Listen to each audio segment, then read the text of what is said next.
Hello everybody, how are you doing? This is MD Tech here with another quick tutorial. In today's tutorial, I'm going to show you guys how to go about resolving if you're having an issue with Invalid Drive error 1327 and that an error has occurred during the setup. So this should hopefully be a pretty straightforward tutorial, guys, and without further ado, let's go ahead and jump right into it. So we're going to start by opening up the Start menu. Just soft click on the Start button one time. Type in regedit, so regedit. Best match should go back to registry editor.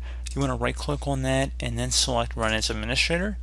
If you receive a user account control prompt, select Yes. Now before you proceed in the registry, I would suggest you create a backup of it, so if anything went wrong you could easily restore it back. In order to do that, it's very simple. Just go ahead and left click on the File tab, select Export. File name, I would suggest naming it the date in which you are making the backup. Save it to a convenient location on your computer and then just select the Save button to actually save it. And if you ever need to restore back from that, just select the File and Import and navigate to the file location. So again, pretty straightforward. And now ready to begin. So go ahead and double click on the HKey local machine folder.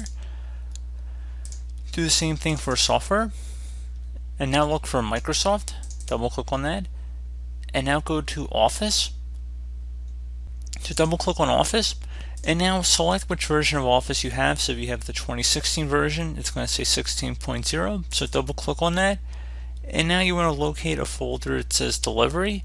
If you do not see a delivery folder that appears when you expand the 16 folder here, you want to go right click on it, select New, and then type key. We're going to call this key Delivery, so DELIVERY. Hit Enter on your keyboard. And now on the right panel, you're going to right click in a blank area, select New, and then you want to select String Value. Type in LocalCacheDrive, so LocalCacheDrive. The first letter of each of those words should be capitalized, no spaces, and hit Enter. And now you want to double click on that. For value data, you want to name it whatever drive letter Windows is installed on, or whatever drive you're installing the Office application suite. Most of you guys will probably be the C drive. If you're not sure, you can always open up the Start menu, go into File Explorer here, and then select this PC on the left side, and then your local disk in parentheses should be here. You see a little Windows icon above the hard drive, and we can see it's a C drive. So type the uppercase letter, so I'm going to type in uppercase C, left click on OK, and now I'm going to close out the registry editor. Would suggest restarting your computer, and the error should no longer be present if you're attempting to update or reinstall the Office application. So pretty straightforward process here, guys. I do hope that I was able to help you out, and I do look forward to catching you all in the next tutorial. Goodbye.